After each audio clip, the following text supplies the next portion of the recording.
नमस्कार दोस्तों, स्वागत है आप सभी का एक बार फिर से ऑल रिपोर्ट के इस ऑसम से प्लेटफॉर्म पे। A very very good evening to all of you. तो हम यहाँ पे कर रहे हैं एक साल का पूरा करंट अफेयर फॉर आरएएस 2021।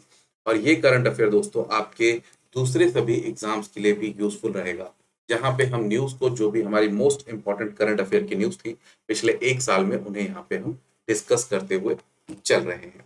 तो चलिए दोस्तों, शुरुआत करते हैं।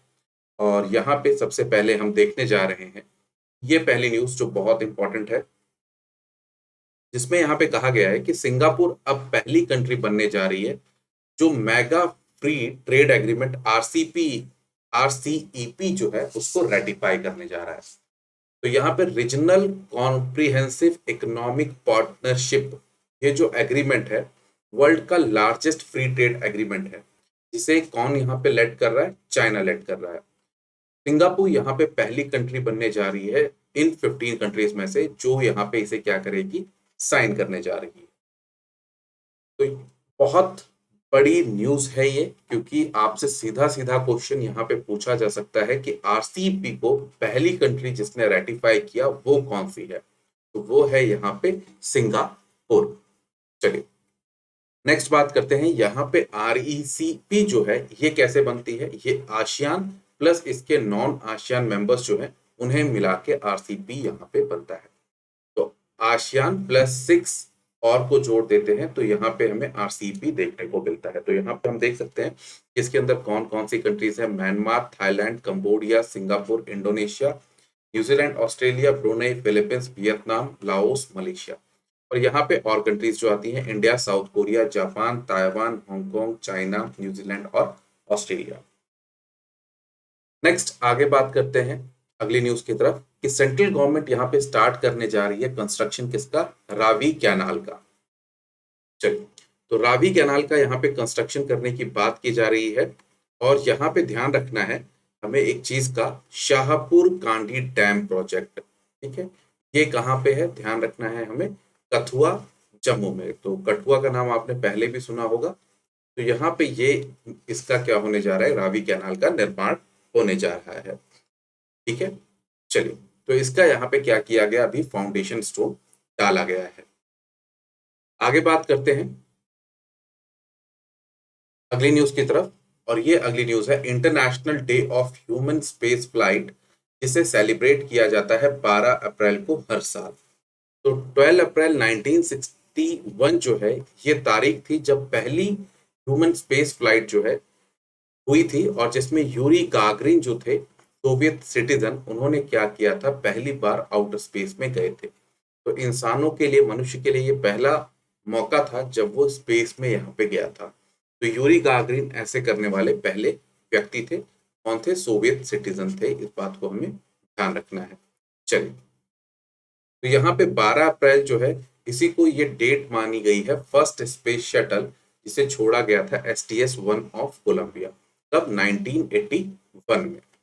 चलिए, तो यहाँ से हम बात करते हैं आगे बढ़ते हुए वर्ल्ड पार्किंसन डे जो बनाई जाती है आपको कब? 11 अप्रैल को। तो पार्किंसन डिसीज, जिसमें एक एज के बाद क्या होता है? याददाश्त जाने लगती है, और इसके बहुत सारे यहाँ पे प्रॉब्लम देखने को मिलते हैं, बहुत सारे नर्वस डिसऑर्डर्स यहाँ पे देखने को मिलते हैं। तो इसके बारे में लोगों को जागरूकता फैलाने के लिए यहाँ पे इसे बनाया जाता है। कोई भी ऐसा इंटरनेशनल डे, वर्ल्ड डे किस लिए बनाया जाता है? ज्यादा से ज्यादा अवेयरनेस फैलाने के लिए। तो ये किनके उपलक्ष्य में बनाया जाता है? डॉक्टर जेम्स पार्किंसन, ये वो थे जिन्होंने सबसे पहले इस डिसीज को क्या किया था? डिस्क्राइब यहाँ पे किया था। ठीक है, और नाम दिया था इसे पार्किंसन डिसीज। आगे देखते हैं स्पोर्ट्स से संबंधित ये न्यूज है। टोक्यो ओलंपिक्स 2011, 4 इंडियन सेलर्स ने यहाँ पे इसमें क्वालिफाई किया था।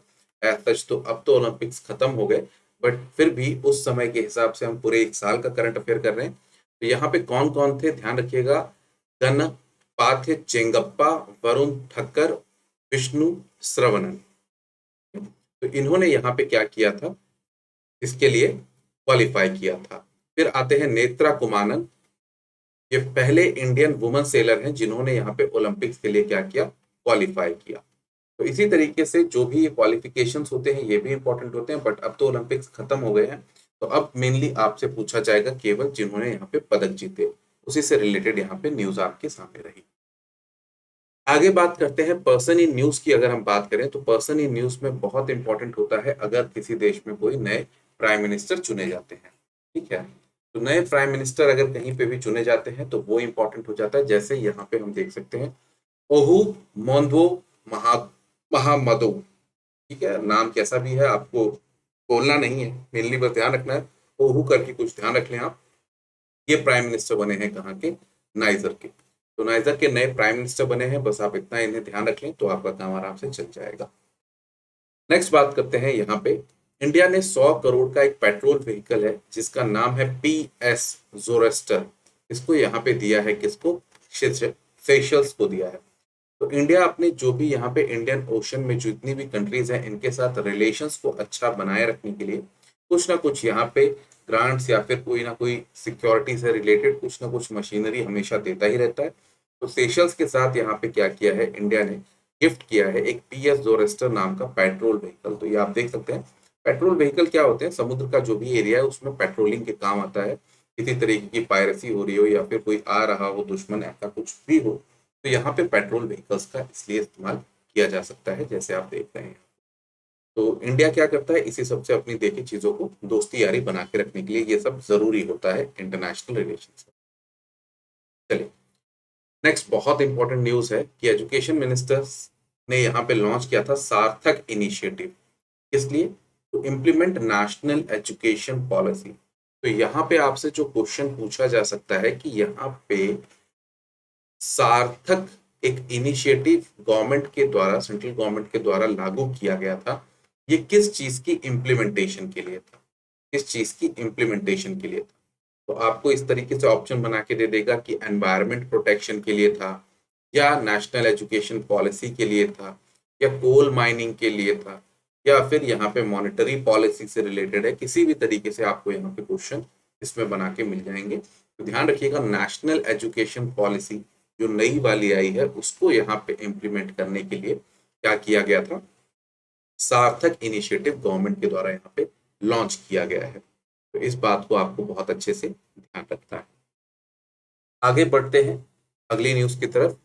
तो वो न्यूज थी हमारी वर्ल्ड होम्योपैथी डे। तो वर्ल्ड होम्योपैथी डे जो बनाया जाता है वो 10 अप्रैल को हर साल बनाया जाता है। तो ये असल में बर्थ एनिवर्सरी है, एक जर्मन फिजिशियंस हैं क्रिश्चियन फेडरिक सैम्यूल हैने मैन। तो इनकी यहाँ पे बर्थ एनिवर्सरी है, इसी के उपलक्ष्य में यहाँ पे वर्ल्ड होम्योपैथी डे आपका 10 अप्रैल को बनाया जाता है, ये आपको ध्यान रखना है। और ये इनकी 266th बर्थ एनिवर्सरी है। बात करते हैं central council of research in homeopathy जो आपकी आती है मिनिस्ट्री ऑफ आयुष के अंडर। गवर्नमेंट ऑफ इंडिया ने आयुष मिनिस्ट्री एक स्पेशल मिनिस्ट्री बनाई थी इन्हीं ट्रेडिशनल मेडिसिनल सिस्टम्स के डेवलपमेंट के लिए। तो ये यहाँ पे इसे यहाँ पे ऑर्गेनाइज कराएगी और उसके लिए कैंपेन भी चलाया, hashtag world homeopathy day. Theme है इस बार की homeopathy road map for integrative medicine. Road map for integrative medicine इस बार इसकी वर्ल्ड होम्योपैथी की डे की थीम रखी गई है। तो जितने भी आपके इंटरनेशनल डेज होते हैं उनकी जो थीम होती है वो भी आपको बहुत अच्छे से ध्यान रखनी है। नेक्स्ट बहुत इंपॉर्टेंट है ये आपका स्पोर्ट्स के लिए बहुत इंपॉर्टेंट है और शायद ये आपको बहुत सारे एग्जाम्स में देखने को मिल जाए। तो दत्ता चंद जो है छत्तीसगढ़ की, उन्हें यहाँ पे वीरनी अवार्ड के लिए चुना गया है, इस बात को आपको ध्यान रखना है। तो छत्तीसगढ़ वीरनी अवार्ड जो होता है उसके लिए उन्हें दत्ता चंद, ये इंडियन स्प्रिंटर है, इन्हें यहाँ पे स्टेट गवर्नमेंट, छत्तीस स्टेट गवर्नमेंट ने यहाँ पे इन्हें चुना है। तो भले ये राजस्थान स्टेट से नहीं रिलेटेड है बट ऐसे किसी भी अगर आपको कहीं पे वुमेन एम्पावरमेंट की बात कहीं पे भी देखने को मिले और इन न्यूज मिले तो आप जरूर उसे थोड़ा ध्यान रखें। चलिए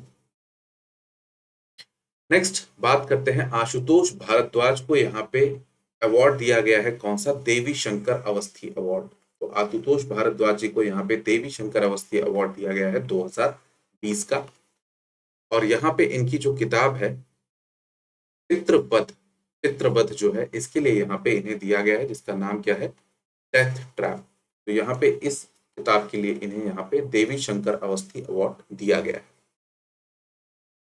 आगे बात करते हैं, वियतनाम लेजिस्लेटिव जो लेजिस्लेचर है उन्होंने वोट किया है किसके लिए, फैम मिंग चिंग, जो यहाँ पे कम्युनिस्ट पार्टी के लीडर हैं, उन्हें यहाँ पे कंट्री का नेक्स्ट प्राइम मिनिस्टर बनाने के लिए। तो आपको ध्यान रखना है वियतनाम के प्रेसिडेंट कौन बने हैं अभी रिसेंटली आपके, तो वो बने हैं प्राइम मिनिस्टर कौन आपके, फैम मिंग चिन। आपको इस तरीके से इसको ध्यान रखना है। चलिए आगे बात करते हैं नेक्स्ट यहाँ पे, HDFC ने यहाँ पे एक नया चैटबॉट लॉन्च किया जिसका नाम है ईवा। तो ये इंफॉर्मेशन टेक्नोलॉजी से रिलेटेड है, तो इसे आप ध्यान रखेंगे साइंस के पोर्शन में। इस तरीके से कोई भी नई ऐप अगर आती है तो आपको ध्यान रखना है।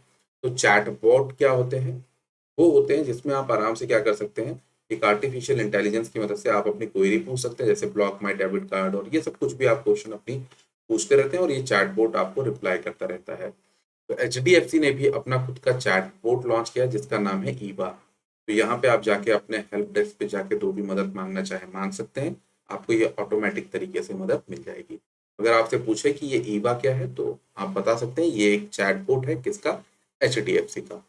नेक्स्ट वेरी इंपॉर्टेंट न्यूज यहाँ पे आपको देखने के लिए मिल रही है कि इसरो ने यहाँ पे जब बहुत ज्यादा इशू चल रहा था वेंटिलेटर्स का, ऑक्सीजन कंसंट्रेटर का, तो 3 कॉस्ट इफेक्टिव यहाँ पे वेंटिलेटर और ऑक्सीजन कंसंट्रेटर बनाए जिनका नाम है प्राण, वायु और स्वास्थ्य।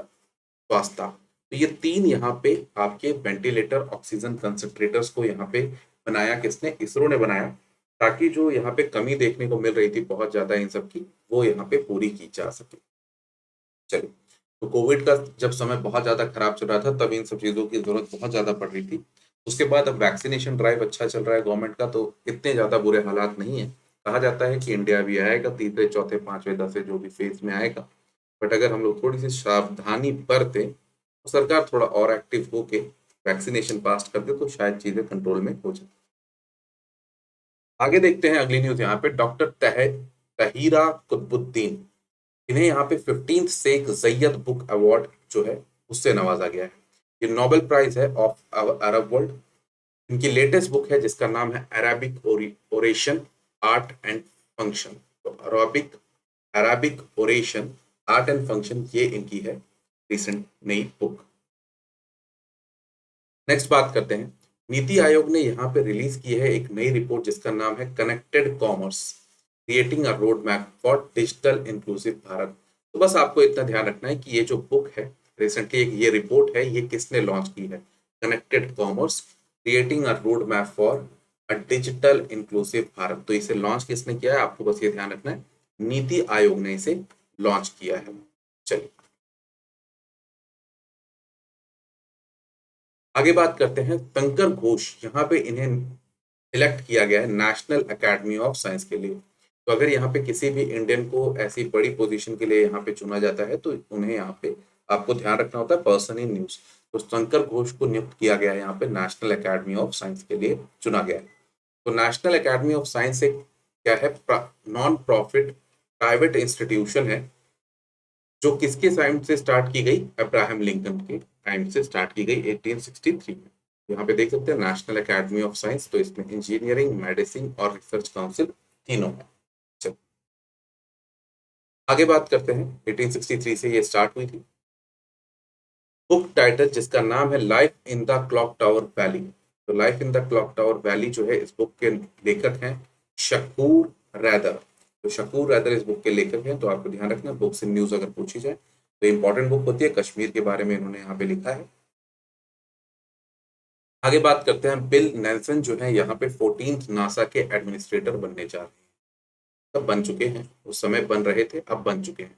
14th नासा के क्या बन रहे हैं, एडमिनिस्ट्रेटर बन रहे हैं बिल नेल्सन। तो नासा के बारे में अगर हम बात करें तो हेडक्वार्टर कहाँ है, वॉशिंगटन डीसी यूएस में है इसका। फाउंडेशन हुई थी इसकी 29 जुलाई 1958 में। ये सब चीजें आपको नासा के बारे में थोड़ा सा ध्यान रखना है। रिसेंटली कौन बने हैं, बिल नेल्सन इसके नए क्या बने हैं, आपके एडमिनिस्ट्रेटर बने। चलिए आगे देखते हैं, स्पेसएक्स ने यहाँ पे लॉन्च करने की बात की है डॉज 1 मिशन। ठीक है, डॉज 1 मिशन जो है आप इसे डॉगे 1 मिशन भी बोल सकते हैं। इसके लिए मून के लिए, तो मून पे यहाँ पे स्पेसएक्स की तरफ से ये जाने वाला है कौन सा आपका मिशन, डॉज 1। तो ये पहला कमर्शियल लूनर पेलोड होगा जो एंटायरली क्रिप्टो करेंसी से लिंक होगा, मतलब इसका पूरा पैसा जो कुछ भी आ रहा है वो क्रिप्टो करेंसी से यहाँ पे इसके लिए फाइनेंस पूरी तरीके से लाया जा रहा है। आगे बात करते हैं नेशनल टेक्नोलॉजी डे जो हमारे देश में मनाया जाता है, वो मनाया जाता है 11 मई को। इसे ध्यान रखेंगे, 11 मई को नेशनल टेक्नोलॉजी डे मनाया जाता है। और अगर हम बात करें किस लिए, तो यहाँ पे हम सेलिब्रेट करते हैं हमारी एनिवर्सरी मिशन शक्ति, ठीक है, किसकी, शक्ति की यहाँ पे करते हैं, जो पोखरण में न्यूक्लियर टेस्ट हमने किया था 11 मई 1998 में, ठीक है। तो Shakti also known as Pokhran nuclear test. तो पहला टेस्ट हमने किया था जिसका नाम क्या रखा था, स्माइलिंग बुद्धा। क्या नाम रखा था, स्माइलिंग बुद्धा इसका नाम रखा था। चलिए डन। यहाँ पे तो ये मूवी आप देख सकते हैं, इसी से संबंधित है, परमाणु मूवी आपने देखी होगी। तो यहाँ पे दोस्तों आज का जो सेशन है हमारा, एक सेकंड वेट कीजिएगा।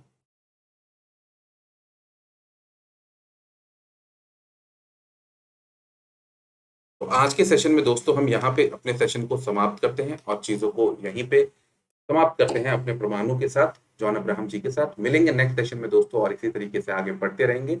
और यहाँ पे चैनल को लाइक करके, शेयर करके, सब्सक्राइब जरूर कीजिए। Thank you, best of luck, take care, जय हिंद, जय भारत, धन्यवाद।